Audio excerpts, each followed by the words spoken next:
நீங்க ஒருத்தர் ஒரு மதுபான பாட்டில் வாங்க போறாரு, ஒருவேளை அவர் 10 ரூபா கூட கொடுத்திருப்பார். அங்கே வேலை பார்த்திருக்க அந்த அதிகாரி அல்லது ஊழியரினுடைய ஒரு தவறுன்னு எடுத்துக்கங்க. இதற்கு முதலமைச்சர் பொறுப்பேற்க வேண்டும் அப்படின்னு ஒருத்தர் சொல்றாருன்னா, நேற்று கருங்குரங்கு சேகுவரை செதற விட்டது உங்கள் எல்லாருக்கும் ரொம்ப பிடிச்சிருச்சுன்னு நான் நினைக்கிறேன்.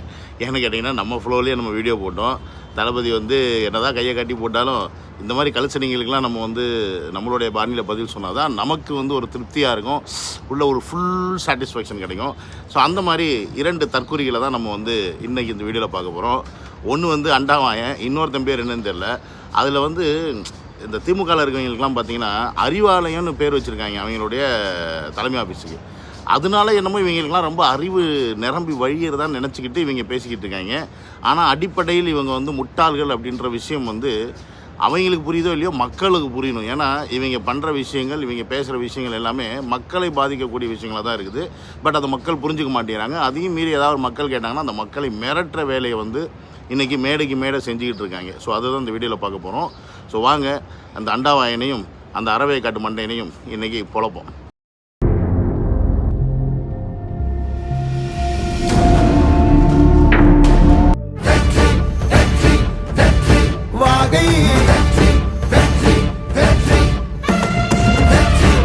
Welcome to Vijay stock and welcome to another video. So என்னோட சேனல் நீங்கள் யாராவது ஃபஸ்ட் டைம் வரீங்க அப்படின்னா சப்ஸ்கிரைப் பண்ணிவிட்டு பெல் பட்டனை ப்ரெஸ் பண்ணுங்கள்.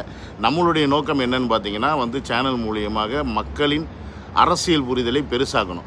அதுக்கு நான் இந்த கொள்கையை பேச மாட்டேன், பெரியாரை பற்றி காமராஜரை பற்றி இப்படிலாம் அதெல்லாம் பேசிலாம் உங்களை நான் வெறுப்பேற்ற மாட்டேன். நடைமுறையில் என்ன தேவை, நடைமுறையில் ஒரு மனுஷன் வாழ்கிறதுக்கு என்ன தேவை, அதுக்கு என்னெல்லாம் பண்ணணும், அதை பற்றி மட்டும்தான் நம்மளுடைய ஃபோக்கஸ் இருக்குமே ஒழிய என்கிட்ட யாராவது வாதத்துக்கு உனக்கு அந்த கொள்கை தெரியுமா இந்த கொள்கை தெரியுமானா என்னோட ஒரே கேள்வி, கொள்கையா கோடி ரூபா பணமானு கேட்டால் நீ எதடா சொல்வேன்னு நான் கேட்பேன். அந்த பரதேசி எதை எடுப்பேன் நம்ம எல்லாருக்குமே தெரியும்ல. ஸோ இன்றைக்கி நமக்கு என்ன தேவை, அதை தான் அரசியல், அந்த அரசியலை தான் நம்ம பேசிகிட்டு இருக்கோம் அப்படின்றது உங்கள் எல்லாருக்கும் புரியும். இனி பார்க்க வரப்போகிறவங்களும் புரிஞ்சுப்பாங்க அப்படின்னு நான் நம்புகிறேன். சரி, இந்த அண்டாவாயனை போய் நம்ம முதல்ல என்னென்னு பார்ப்போம். அதாவது டாஸ்மாக் ஊழலில் வந்ததுக்கப்புறமா இவங்க என்ன பண்ணுறது ஏது பண்ணுறதுன்னு தெரியாமல் முட்டு கொடுக்குறதுக்கு எப்படிலாம் காரணம் தேடுறான் பாருங்க. இவனுக்கு மனசில் விஜயகாந்த் நினப்பு போல இருக்குது. புளிங்க கணக்காக பேட்டி கொடுக்குறாப்புல. ஏன்னா நாயே, டாஸ்மாக்குக்கும் சிலிண்டருக்கும் சம்மந்தப்படுத்தி பேசுகிறியே நீ எல்லாம் என்ன ஜென்மண்டா? ஒரு சிலிண்டர் அப்படின்றது ஒரு மக்களின் அடிப்படை அத்தியாவசிய தேவை. அதை டெய்லி எவனும் வாங்க மாட்டாங்க. அது மாதத்தில் ஒரு வாட்டியோ இல்லை 2 மாதத்துக்கு ஒரு வாட்டியோ இப்படி தான் வாங்குவாங்க. அது வாங்குறாங்கன்னா கூட யாரும் சிலிண்டர் ஆஃபீஸில் போய் வாங்கிட்டு வர போகிறது கிடையாது. நம்ம புக் பண்ணால் அவன் சிலிண்டர் கொண்டாந்து போட போகிறான். அந்த சிலிண்டர் கொண்டாந்து போடுறவன் கிட்டத்தட்ட கீழ் வீடாக இருக்கலாம், இன்றைக்கெல்லாம் மாடி வீடு வந்துருச்சு, மாடியில் ஏறி கூட போடலாம், எது வேணால் பண்ணலாம். அந்த வெயிட்டெல்லாம் அவன் தூக்கிட்டு வரான். அந்த ஒரு சிலிண்டரை நீ தூக்கி போடுறா, எரும மாட்டு பரதேசி. அப்போ தெரியும் அந்த சிலிண்டரோட கணம் என்ன இருக்குன்னு. அதுவும் ஃபுல் சிலிண்டரு. ஸோ அதை தூக்கிட்டு போடுறதுனால யாரும் வம்படியாக நீங்கள் 50 ரூபா கொடுத்து அவனும் கழுத்தில் கத்தி வச்சலாம் எந்த சிலிண்டர் போடுறோம்னு கேட்க மாட்டாங்க. மக்களாக சரி இவ்வளோ தூரம் கொண்டாந்து போடுறாரு அப்படின்ற ஒரு எண்ணத்தில் கொடுக்குறது தான் அது.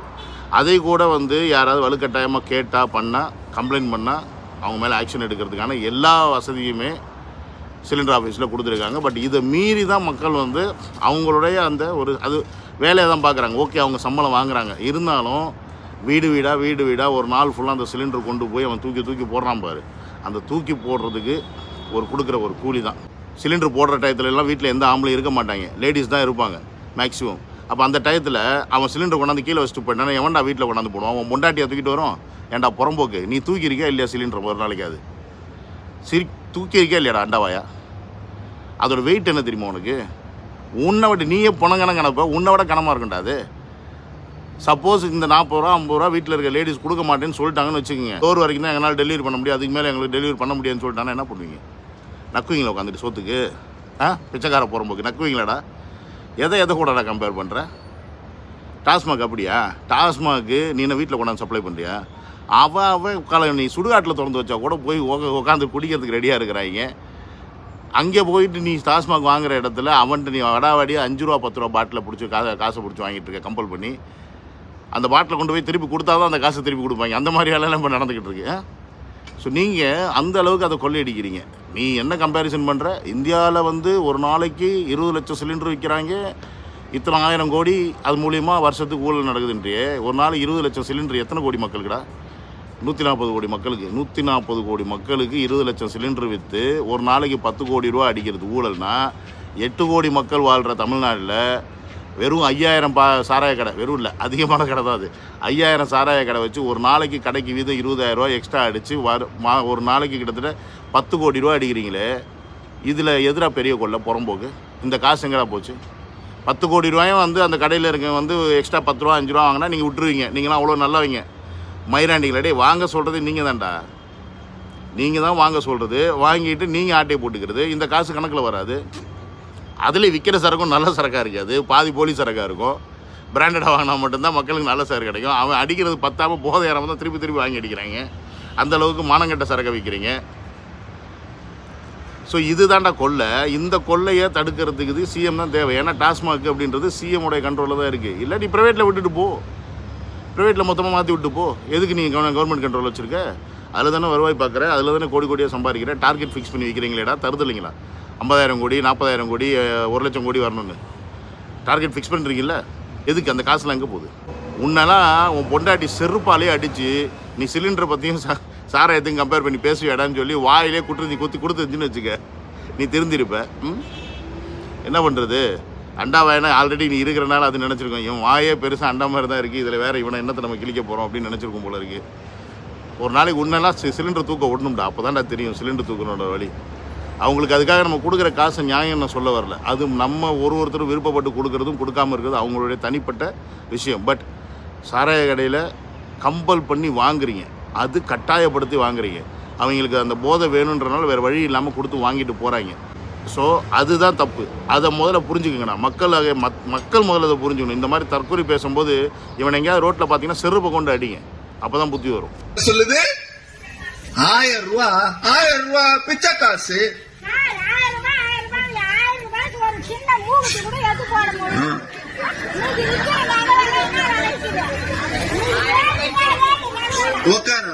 பாரு, ஆத்தாவுக்கு என்ன ஆசைன்னா 10 பவுன்ல 1000 ரூபாய்க்கு நகை கொடுத்தா தான் 1000 ரூபாய் மதிப்பேங்க. என்ன வேலைக்கு வரீங்க? மாசம் எவ்வளவு சம்பாதிக்கிறீங்க? ஒரு நாளைக்கு 300 ரூபாய் அவங்க சம்பாதிக்கிறாங்க. 30 நாளைக்கு எவ்வளவு? 9,000 ரூபாய். 1000 ரூபாயில வந்து ஸ்லாப் இருக்கு, இவ்வளவுதான் வருமானம் இருக்கணும்னு. நீங்க தான் சொல்றீங்க 9,000 ரூபாய் சம்பாதிக்கிறேன். நாளைக்கு நிப்பாட்டினா என்னைய கேட்க கூடாது. இந்த விஷயத்துக்கு நாங்கள் உட்காந்துருக்காங்கல்ல, அங்கே உட்காந்து அந்த திமுக கொத்தடிமைகளை உட்காந்துட்டு இருக்காங்கல்ல, அந்த பரதேசிங்களை தான் சொல்லணும். அவங்க என்ன பப்ளிக் தான், நான் அந்த பப்ளிக்கே தான் சொல்கிறேன். இந்த அம்மாவுக்கு இருக்க தைரியம், இந்த அம்மாவுக்கு இருக்க துணிச்சல் அங்கே இருக்க எவனுக்காவது இருக்கானா? எவனுமே கிடையாது. எதுக்கிடா நீங்களாம் உசுரோட இருக்கீங்க? எச்சக்களை புறம்போக்குங்களா? அந்த அம்மா கேட்குது 1000 ரூபா வச்சு நான் என்ன ஒரு குண்டுமணி மூக்கத்து கூட வாங்க முடியாது. கரெக்டு தான், இன்றைக்கி இருக்க டேட்டுக்கு அதை கூட வாங்க முடியாது. இந்த அம்மா கிட்ட நீ 1000 ரூபா கொடுத்தேன்னா அந்த 1000 ரூபா தான் அப்படியே போயிட்டு டாஸ்மாகில் கொடுக்குறாங்களே. அதை விட என்னன்னா, இந்த புறம்போக்கு அவ்வளோ தைரியமாக 1000 ரூபா நான் உங்களுக்கு தர முடியாது. மிரட்டுறடே, எவன்ட்டு காசு எவன்டா தரமாட்டேன்னு சொல்கிறது? உங்களெல்லாம் செருப்பு கொண்டு அடித்தா என்னடா? ஓட்டு கேட்டு வரும்போது உங்களை அடிக்கணும், மக்கள் அடிக்கணும். ஓட்டு கேட்டு வரும்போது 1000 ரூபா தரோம், நாங்கள் இதை இலவசம் தரோன்னு சொல்லும்போது இந்த மாதிரி அம்மாவோட தைரியமாக இருக்கிறவங்களாம் செருப்பால் உங்களை அடித்து துரத்துனாங்கன்னா அப்போ தெரியும். 1000 ரூபா வந்து நீங்கள் ஒரு லிமிட்டேஷன் வச்சுருக்கீங்க, அந்த லிமிட்டேஷன் இருக்கிறது தான் கொடுப்பீங்களா? அந்த அம்மாவோட கணக்குப்படி நீ 9,000 சம்பாதிக்குது, அதனால் 1000 ரூபா வாங்குறதுக்கான தகுதி இல்லை. அப்போ யாருக்கெல்லாம் 1000 ரூபா கொடுக்குறதுக்கு தகுதி வச்சுருக்கீங்க? அப்போ அவங்க எத்தனை லட்சம் மக்கள் தமிழ்நாட்டில் இருக்கிறாங்க கணக்கு எடுத்தீங்களா? முதல்ல ஜாதி வாரி கணக்கே போய் எடுக்கல. அப்படி இருக்கும்போது எந்த பேசிஸில் நீ இந்த 1000 ரூபா கொடுக்குற? இப்போ இந்த அம்மாவுக்கு 9,000 வாங்குது, நீ சொன்ன ஒரு நாளைக்கு 300 ரூபா சம்பாதிக்குது, 9,000 ரூபா மாதம் சம்பாதிக்குதுன்னு அந்த அம்மாவே சொல்லுது. அதுக்கு நீ இந்த 1000 ரூபா வராதுன்னு சொன்னேன்னா அப்போ யாருக்கிட்ட 1000 ரூபா கொடுப்பீங்க? எதுக்கிட்ட அப்போ நீங்கள் இந்த இது போட்டீங்க, அனௌன்ஸ் பண்ணிட்டீங்க? என்னமோ நீங்கள் உங்கள் சாதனை மாதிரி சொல்லிக்கிறீங்க 1000 ரூபா 1000ன்னு. இல்லை, எவன்ட்டு காசுன்னு கேட்குறேன். நாங்கள் பணம் கட்டுறோம், நாங்கள் சம்பாதிக்கிறோம், நாங்கள் வரி பணம் கட்டுறோம், அந்த வரியை எடுத்து வச்சுக்கிட்டு அதை திருப்பி கொடுக்குற பரதேசி நீ பேசுகிற பட்சிக்கு அங்கே உட்காந்து கையை தட்டிக்கிட்டு உட்காந்துருக்காங்க இதே மக்கள். இந்த மக்கள் இருக்காங்களா, அவங்கள தான் செருப்பு, அவங்கள தான் சொல்லணும். நான் அவளை தான் சொல்லுவேன். ஏன்னா உன்ன மாதிரி தற்கொலைகளை பரதேசிகளை பேச விட்டு வேடிக்கை பார்த்துட்டு இருக்கீங்க. ஓப்பனாக இதை மிரட்டுறதை வந்து உட்காந்து வேடிக்கை வேறு பார்த்துட்டு இருக்காங்க. இதுதான் இந்த மாதிரி விஷயங்கள் இனி தமிழ்நாட்டில் அதிகமாக நடக்கும். இனி வரப்போகிற காலங்களில் டைரெக்டாக அப்ரோச்சே பண்ணுவாங்க. உங்களுடைய எந்த கவர்மெண்ட் வேலையும் நீ நடக்காது. நீங்கள் வேணால் பாருங்கள், இனி அடுத்த ஒரு வருஷத்துக்குள்ளே எவ்வளோ ரெஸ்ட்ரிக்ஷன் போடுவாங்க, எவ்வளோ டைட் பண்ணுவாங்க. இதை பண்ணால் தான் உங்களுக்கு அடுத்த வருஷம் எங்களை சிஎம் ஆக்கினா தான் உங்களுக்கு எல்லாமே கிடைக்கும் அப்படின்னு எல்லாத்தையும் ஹோல்ட் பண்ணுவாங்க. ஆனால் இதுக்கெல்லாம் நீங்கள் பயந்து திருப்பி இந்த தற்கொலை பரதேசிங்களை ஓட்டு போட்டு உட்கார வச்சிங்க அப்படின்னா இன்றைக்கி 1000 ரூபா கொடுத்தது பெருமையாக பேசுகிறேன், நாளைக்கு நான் 500 ரூபா கொடுக்குறேன் அப்படின்னு சொல்லிட்டு அதையும் பெருமையாக பேசுவான். உங்களுக்கு இந்த 1000 ரூபா வச்சு தான் அந்த அம்மா இந்த வயசில் ஒரு நாளைக்கு 300 ரூபா சம்பாரித்து அதோடைய பொழப்பை பார்த்துக்க முடியுது அப்படின்னா, அதை விட அதிகமாக சம்பாதிக்கக்கூடிய கெப்பாசிட்டி எல்லாருக்குமே இருக்கும். அப்படி இருக்கும்போது நீங்கள் இந்த 1000 ரூபா வச்சு தான் நீங்கள் பிழைக்கிறீங்க அப்படின்னா, உங்களை விட கேவலமான ஜென்மங்கள் இந்த உலகத்தில் இருக்கவே முடியாது. ஏன்னா இவன் கொடுக்க போகிற இந்த 1000 ரூபா வச்சு நீங்கள் ஒன்றுமே பண்ண போகிறது கிடையாது. அதுக்கு பதிலாக இவன் உங்களுக்கு தரமான கல்வியவோ இல்லை நல்ல மளிகை பொருட்களை ரேஷனில், அதாவது அரிசி பருப்பு இதெல்லாம் வந்து புழுத்து போகாத அரிசி பருப்பு இந்த மாதிரி விஷயங்களில் ரேஷனில் நல்லபடியாக கொடுத்தாவோ அது எவ்வளோ பெட்ரு. அதுதான் நமக்கு தேவை. ரேஷனில் போய் நீங்கள் வாங்குறீங்க, சீப்பாக வாங்குறீங்க, சிலது ஃப்ரீயாக வாங்குறீங்க அப்படின்னா அது வந்து குவாலிட்டியாக இருக்கணும். ஃப்ரீயாக கொடுக்குறோம், ரொம்ப சீப்பாக கொடுக்குறோன்னு புழுத்து போனது கொடுக்குறாங்க, அதை வாங்கி நீங்கள் பொங்கி திங்கிற மக்களை தான் இன்னமும் இருக்கிறீங்க அப்படின்னா, இந்த கலுசடிங்களை தான் நீங்கள் திருப்பி திருப்பி ஓட்டு போட்டு தேர்ந்தெடுப்பீங்க. அப்படின்னா இவனை போன்ற 1000 ரூபா இல்லை, நாளைக்கு எவன் வேணால் நாங்கள் காசே தர முடியாது, நாங்கள் சொல்கிறதை கேட்டான்னு சொல்லி கழுத்து மேலே கத்தி வச்சு பேசுவாங்க. அதுக்கும் நீங்கள் தயாராக தான் இருக்கணும். தமிழ்நாடு மக்களே, முடிஞ்சால் முழிச்சிக்குங்க, முடியலைன்னா முட்டு சந்தை பார்த்து போய் முட்டிக்குங்க. அவ்வளோதான் நம்மளால் சொல்ல முடியும். ஏன்னு கேட்டிங்கன்னா வாய்ப்பு எப்பயுமே வராது. அதே மாதிரி என்ன சொல்லுவாங்க, ரொம்ப அதாவது உலகம் மக்கள் ரொம்ப கஷ்டப்படும் போது ஆண்டவன் நேரில் வரமாட்டான், யாராவது ஒருத்தர் தான் அனுப்புவாங்க. அந்த மக்கள் வந்து அவரை யாருன்னு பார்த்து அனலைஸ் பண்ணி நமக்கானவரா அப்படின்னு பார்த்து எடுத்து வச்சுக்கிட்டோம் அப்படின்னா, அவரை பிடிச்சி வச்சுக்கிட்டோம் அப்படின்னா வாழ்க்கை நல்லாயிருக்கும். இல்லை நாங்கள் இப்படி தான் தற்கொலை மயிராண்டிகளாக தான் இருப்போம், இந்த பரதேசிங்க சொல்கிறத கேட்டுக்கிட்டு அவங்களுக்கு அடிமையாக தான் நடப்போம் அப்படின்னு நீங்கள் இருந்தீங்க அப்படின்னா நாண்டுக்கிட்டு சாவுங்கன்னு கூட சொல்ல மாட்டேன். ஏன்னா வெக்கமான சூடு சொர்ணம் இதெல்லாம் இருக்கிறவன் தான் செய்வான். அதெல்லாம் இல்லை அப்படின்ற மாதிரி நிரூபணம் ஆயிரும். இந்த திருட்டு கூட்டத்தை திருப்பி நீங்கள் ஓட்டு போட்டு எடுக்க வச்சிங்கன்னா. அதனால் இது அதுக்கப்புறம் உங்கள்கிட்டலாம் நாங்கள் என்னத்தை சொல்கிறதுக்கு ஒன்றுமே கிடையாது அப்படின்றத சொல்லி இந்த வீடியோ முடிச்சுக்கிறேன். See you on another video. Love you all. Take care. Bye bye.